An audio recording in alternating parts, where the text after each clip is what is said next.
અમરેલીના વાંઢથી વરા સ્વરૂપ એલએનટી રોડ ઉપર એક કન્ટેનર ફસાઈ જતા રોડ ઉપર ટ્રાફિક જામના દ્રશ્યો જોવા મળ્યા હતા.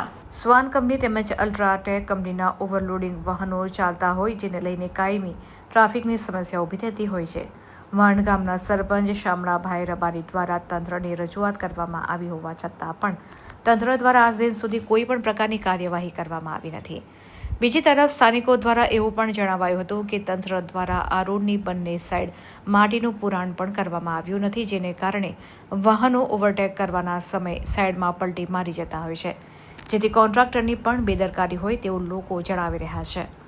વાંઢથી વરા સ્વરૂપ જતા રોડ પર વધારે પ્રમાણમાં ઓવરલોડિંગ વાહનોની અવરજવર રહેતી હોવાથી આવા અવારનવાર બનાવો બનવાની શક્યતાઓ રહેલી છે. આજે વાંઢથી વરા સ્વરૂપ રોડ પર ટ્રક ફસાતા ટ્રાફિક જામના દ્રશ્યો કલાકો સુધી જોવા મળ્યા હતા.